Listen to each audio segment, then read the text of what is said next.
So, have you ever tried any drugs? Like, what kind of drugs we talking about? Just, the weed, the lean, the Molly, the ecstasy. Have you ever taken any of that? Well, I have smoked weed before, but Word? yeah, So, what was your opinion on it?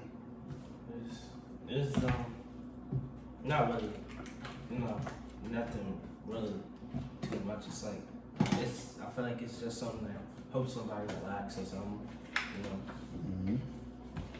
So, at the end of the day, so you tried weed before, but you never tried nothing else. Lean, you never tried lean and none of that? you know. Okay. How long ago it was when you tried weed? I like to say it a minute ago. I can't really put a time on it. Mm. And you said you ain't feel it? It wasn't for you? No. It was your... It's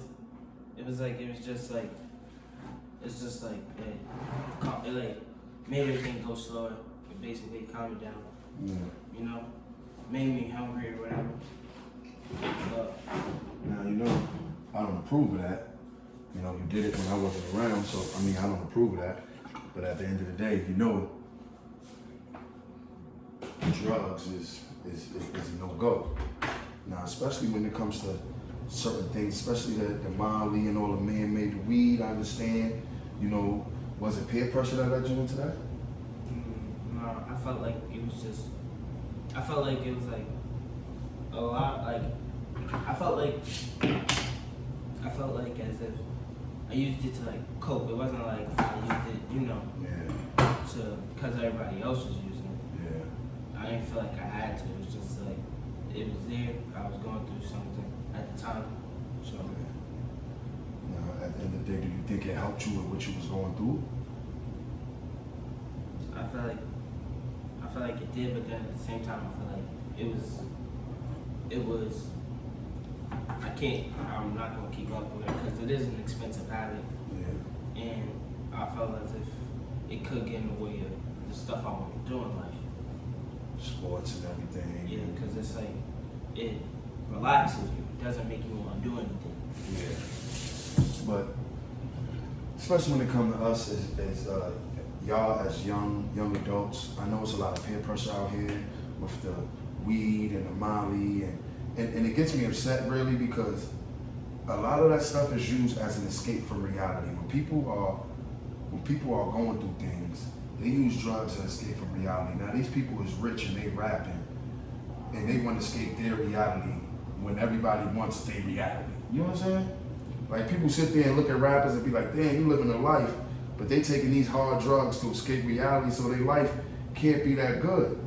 I respect Meek Mill. He said that he stopped taking perks because, he did his whole life, he was dealing with that and he gets money and now he taking perks to escape reality when he waited his whole life to get here. So why would he be taking perks? He want to enjoy every minute. And I was like, yeah, that's what I've been saying. Like, just at the end of the day, all them drugs, especially the new drugs that's out now, it's just not a good look. And also it's like where I was at, it's like late, like it was being laced too with the kids. Yeah, because I know people who smoke weed with strangers and never was right again. Never. Like literally, they laced the weed with something, and the dude got high, and he was never right again. You know what I'm saying? Because they be lacing it with different things. But I just think that comes with maturity, like just knowing that you don't need drugs to be down. You don't need drugs to be down. Like seriously, you don't need drugs to be down. But a lot of these kids be feeling like they need drugs to be down. Like, I don't know how, when at the end of the day, these people nobody wants to, excuse me, I'm sitting here getting this food ready, but at the end of the day, Ramel, you're 18. And so you're coming from a boy to a young man. So it's about the decision making. A lot of the times, your decisions can cost you the rest of your life. You understand what I'm saying? And And that, it's sad, but that's what it is, especially as a young black man, a young minority man. You can make a decision and it'll alter the rest of your life. You know, being weed and being intoxicated, those are decision altering drugs. That's why you can't drive and be drunk, because it'll mess up, you know, something, and you'll make a fatal mistake and cost somebody their life. But when it comes to drugs, I just know that, you know, I want you to stay away from it. You know, it's not a good thing, it's a gradual thing. Some people started weed, then they moved to perks, then they moved to Molly, then they moved to this, and before you know it, they sniffing coke, and then they sniffing the perks, and they smoking perks, and now that ain't strong enough, so they go to crack, and then that ain't strong enough, then they go to dope, and you know, they just keep gradually. Because after you do a certain amount of drugs for so long, it stops affecting you the same way. So it always eventually graduates. You know, some people have that mindset where, yeah, I'm not smoking nothing else. But then some people get caught in that. And you don't have to be me. Listen, man, when it comes time for a job, you gotta take a drug test. And you getting that job depends on your drug test. So if your drug test is not correct and you're not handling that, then you won't get no money. And what you need for weed? Money. So it's like it's a double entendre. Like, why are you, especially when it comes to buying the weed and the money to support it. You as a young man have to make a decision. If I want to do sports or I want to be a drug addict. One of the most disappointing stories in the world to me was Ricky Williams. He gave up, he worked all his life to be an NFL player and gave it up for weed. Weed, something that's gonna be there after he finished football. I mean, this is weed. You gave up millions and millions of dollars, something you worked for your whole childhood, to give it up because of weed. I always tell you, you can be cool. I was a cool kid that didn't have to follow everybody. You can be cool without smoking weed. You can be cool without busting a gun. You can be cool without dealing with mad chicks and having mad chicks. You can be cool without all that. It's your personality that make you cool. It's your mindset that you think you the man and you the man. Nobody who's to tell you who you ain't. You don't have to have 10 girls, be in the middle of every weed cipher, ready to bust your gun to be the man. That's not it. But you as a young man, you know you want to play football, you want to play basketball, you want to go to college. Doing drugs is things that's going to hinder that. It's going to hinder that. And then, you know, at the end of the day, Ramel, you a good kid. And I'm proud of you in every way form. I'm proud of the steps you're taking to be the young man that I know you can be. And I'm happy that you came out and told me that you smoked weed before. Because a lot of kids would deny it. But I always tell you, part of being a man is admitting when you're wrong and you face up to whatever. That's what it is. But just know that these leans and all this Xanax and all these perks, that's pain medicine. It got to the point where they taking pain medicine to get high. That baffles me. Pain medicine, this is what people take when they break an arm and their arm hurts because they gotta sleep on it, or they got a tooth pulled and their tooth hurt. Lean is prescription cough medicine with Sprite. I don't know. They act like liquor stopped getting people drunk. Like, we gotta go lean. For what? We still got Hennessy. Or what are you going all these different drugs for? Like the old drugs stopped working. Like, we want to take perks because weed ain't getting us high no more. I'm like, yo, they just keep gradually, and it's like, nowadays, in my generation, we drunk 40s. That's because that's what the rappers, music has a lot to do with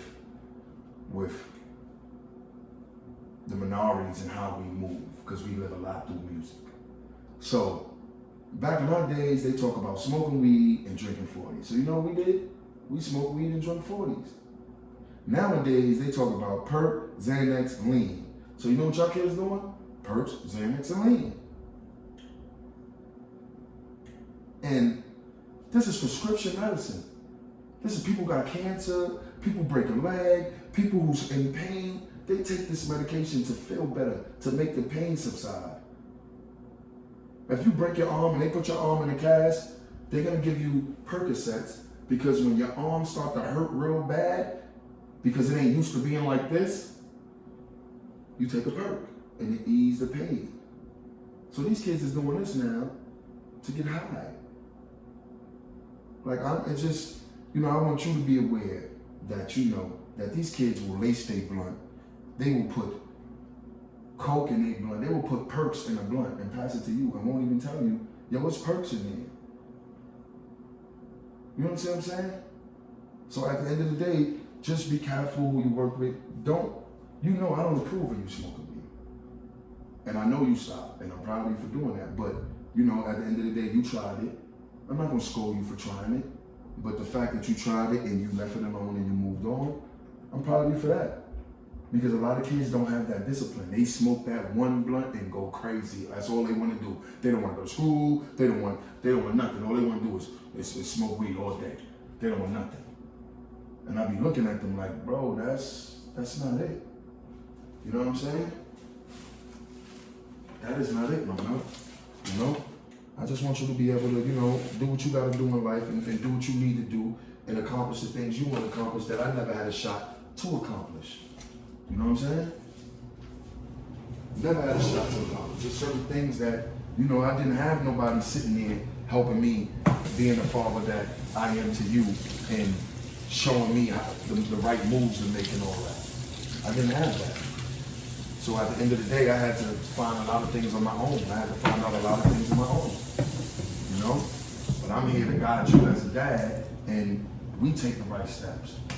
To you becoming a young man and doing it right and just not dealing with these drugs and I know you got peer pressure. What about peer pressure? You ever dealt with that? Like somebody ever came and tried to force you to take something? Like, it's kind of like instances of peer pressure.